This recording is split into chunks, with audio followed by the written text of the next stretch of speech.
दोस्तों इस वीडियो में हम एक्सरसाइज 2.1 करेंगे। बहुत बेहतरीन तरीके से करेंगे और इंटरेक्टिव वे में करेंगे। आपको ऐसा समझाया जाएगा कि आपको एकदम अच्छे से समझ में आए।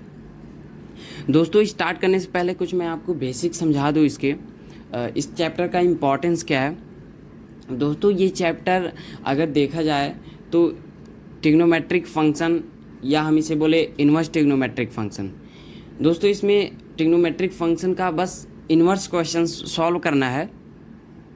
अगर इन दोनों को मिलाएं तो इन दोनों को फॉर्मूले देखें तो उतने क्वेश्चंस 12th में नहीं दिए गए हैं जितने इनके फॉर्मूले हैं दोनों का मिला के। ओके, और ये बहुत ही इम्पॉर्टेंट है कि आप ट्रिग्नोमेट्री का फॉर्मूले याद होना चाहिए जो 11th में पढ़ाए गए हैं, चाहे टेबल हो चाहे उसके फॉर्मूले हो, आइडेंटिटीज़। और दोस्तों इन्वर्स के भी फॉर्मूले बहुत ही इम्पॉर्टेंट है।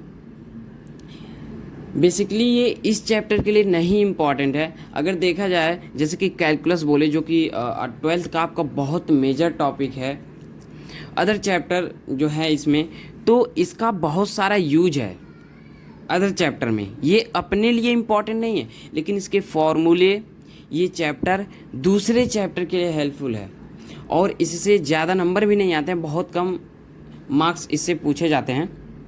ओके, तो चलिए समझते हैं, एक्सरसाइज 2.1 करते हैं।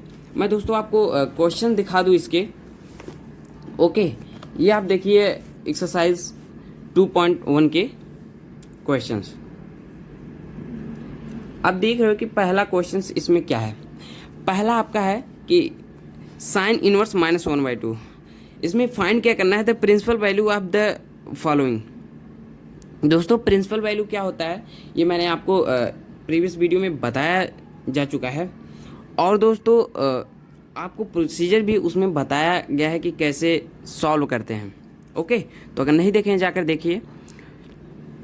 तो चलिए फाइंड करते हैं। इसमें फाइंड करने का रूल क्या है, क्वेश्चन नंबर फर्स्ट से हम देखते हैं।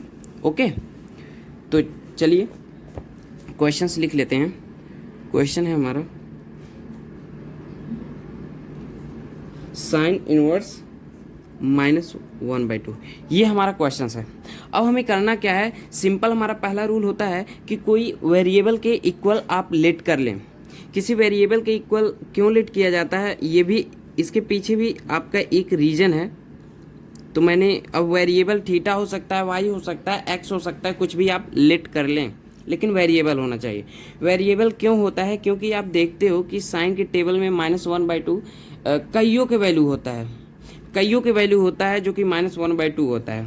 तो उसमें से कौन सा हमें लेना है, वो इन्वर्स के मतलब कि टेबल में इन्वर्स के अंतर्गत वो कौन से वैल्यू हमें लेना है। जैसे कि बाउंड्री दी रहती है, साइन का बाउंड्री क्या होता है आप जानते हो, -π/2 से लेके π/2 तक, तो हमें वही वैल्यू लेने होते हैं। तो चलिए हमने पहला स्टेप बताया कि y ऐसे आपने लेट कर लिया। अब लेट करने के बाद आपको क्या करना, सिंपल कैलकुलेशन, ये जो इन्वर्स है इस तरफ हम इसे लिख सकते हैं सिंपली, साइन y = -1/2। इसमें कोई एडवांस अप्रोच नहीं है कि हम साइन इन्वर्स को 1/sin लिख के इस तरफ ले आए, नहीं, ऐसा कुछ नहीं है। अप्रोच है, अगर इस तरफ इन्वर्स है तो हम इधर इस तरह से लिख सकते हैं। तो हमने ऐसा लिख लिया। अब यहाँ पर चेक करना होता है कि इसका रेंज क्या है साइन का। तो we know that the range of the sine inverse, आप ऐसे लिख लेंगे, we know that the range of the principal value branch of sine inverse is -π/2 to π/2। ये आपको पता होना चाहिए इसका रेंज क्या है। ओके, तो ये हमने लिख लिया ऐसे। आप यहाँ पर क्या मैंने बोला आप लिख लेंगे, we know that the range of the principal value branch of sine inverse is. Okay, तो आप ऐसे लिख लेंगे। तो आप देखना कि ये जो -π/2 है, π/2 के बीच में ये कौन सा वैल्यू इसका आता है। तो आप देखोगे कि साइन y = कि 90 के बीच में ही रहे, तो आप देखोगे ये -30 डिग्री का होता है। -30 डिग्री का ये आंसर होता है, लेकिन -30 डिग्री वो कौन सा है, यहाँ पर रेडियन में लाना पड़ेगा। तो रेडियन में क्या हो जाएगा, -π/6 हो जाएगा। कैसे चेंज करते हैं दोस्तों, अगर ये 30 डिग्री है तो इसमें हम π/180 से मल्टीप्लाई कर लेते हैं, तो आप देखोगे 3 6 जा ये 180 आ जाएगा, तो पाई आपका 6 हो जाता है। लेकिन यहाँ पर माइनस है तो हम माइनस लगा लेंगे, तो क्या होता है साइन -π/6 का होता है दोस्तों, आप कैलकुलेट कर लीजिएगा। Okay, sine -π/6। अब आप देखोगे यहाँ पर आपको कंपेयर करना है, कंपेयर करके लिखना है, यहाँ पर काटना नहीं है। ओके, तो कंपेयर करके लिखोगे तो y = -π/6 यहाँ पर आएगा। अब आप देख रहे हो यहाँ पर -π/6 आया। अब -π/6 आपका जो है यही हमारा क्या है, प्रिंसिपल वैल्यू है, जो कि इन दोनों के बीच में लाई करे।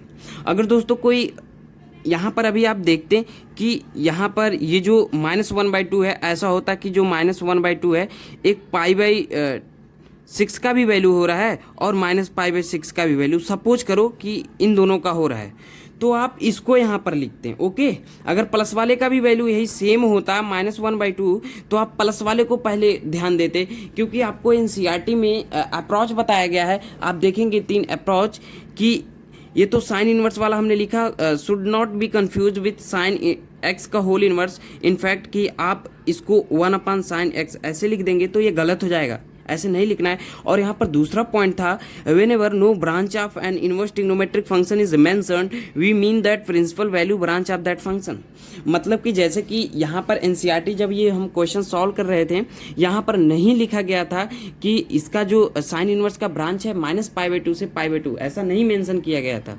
ओके, तो हम यहाँ पर बुक में कहा गया है कि आप मान लेंगे उस फंक्शन का ब्रांच क्या है, मान नहीं लेंगे जो दिया गया है। ओके, अब फिर नेक्स्ट जो कि हमें जरूरत है, the principal value of the trigonometric function which lies in the range of the principal branch is called the principal value. जो हम प्रिंसिपल वैल्यू फाइंड कर रहे हैं of the inverse trigonometric function. Okay, तो आपको यहाँ पर ये समझ में आ जाता है। तो मैंने यही यहाँ पर समझाया कि आपका अगर 2 आंसर हो रहा है जिसका -π/2 हो रहा है, दोस्तों मैं आपको ब्रीफली समझाने की कोशिश कर रहा हूँ। नेक्स्ट क्वेश्चन से आप 1 सेकेंड में करोगे। ओके, आप बस समझो मैंने क्या बोला। अगर ये जो -π/2 है ये किसी 2 का हो रहा है, एक तो π/6 का भी -π/2 सपोज करो आंसर आ रहा है और -π/6 का भी आ रहा है, तो आप दोस्तों इसको आंसर में लिखोगे, इसको नहीं। लेकिन अगर ओनली यही बस आ रहा है तो इसको हम लिखेंगे, या ओनली यही बस आ रहा है तो उसको हम लिखेंगे। तो हमारा -π/6 आया है तो मैं -π/6 लिख लिया। ओके, तो हमारा क्या हो जाएगा आंसर, अब यही हमारा हो जाएगा कि therefore the principal value of sine inverse -1/2 is -π/6। ये हमारा आंसर हो गया। आप देख रहे हो ये कितना इजी है, कुछ भी नहीं करना है। और दोस्तों आपको ये समझ में आया होगा। नेक्स्ट क्वेश्चंस करते हैं, बहुत इजी तरीके से करेंगे, देखो कितने कम समय में हो जाएगा अगर आपको ये समझ में आ गया तो। क्वेश्चन नंबर 2 है cos इनवर्स √3/2। अब इसको क्या हम करेंगे, डायरेक्ट हम लेट कर लेंगे y = जैसे हम इस क्वेश्चन में किए। आप देखिए कितने कम समय में लगेगा, अगर आपको समझ में आ गया तो। ऐसे हमने लेट कर लिया √3/2। अब इतना आप लेट कर लिए, सिंपल ये किस इस तरफ आएगा तो cos y हो जाएगा, तो cos y = आप लिख लोगे √3/2। अब आप जानते हो कि जो इसका रेंज है cos का रेंज क्या होता है दोस्तों, 0 से पाई होता है। आप यहाँ पर सिंपली ऐसे लिख सकते हो y बिलोंग्स, या हम बोल सकते हैं कि cos इनवर्स जो रेंज है वो बिलोंग्स करता है कितना, आप देखोगे 0 से पाई। आप ऐसे भी इसे लिख सकते हो। ओके, या आप यहाँ पर y भी लिख सकते हो इसके जगह पे, जो यहाँ पर लिखोगे x लिखोगे तो यहाँ पर x लिख सकते हो। तो आप ऐसे लिख लोगे बिलोंग्स टू 0 to पाई। अब यही रेंज है इसका, तो आप इसके बीच में इसका कौन सा वैल्यू है, cos y = आप लिख लो। ये आप देखोगे तो 30 का है। cos में दोस्तों cos के टेबल में 30 डिग्री का है, और जब 30 डिग्री का है तो इसमें आप रेडियन में बदलोगे तो π/80, तो ये भी π/6 आ गया। 180 है वो दोस्तों, π/6 आ गया। तो मतलब cos π/6 का ये वैल्यू है। अब आप इसे कंपेयर करोगे तो y = π/6, मतलब कि यही अब इसका क्या हो जाएगा, therefore the principal value of cos inverse √3/2 is π/6। ये हमारा आंसर हो जाएगा। अब नेक्स्ट क्वेश्चन है हमारा थर्ड क्वेश्चन क्या है दोस्तों, कोसेक इनवर्स 2।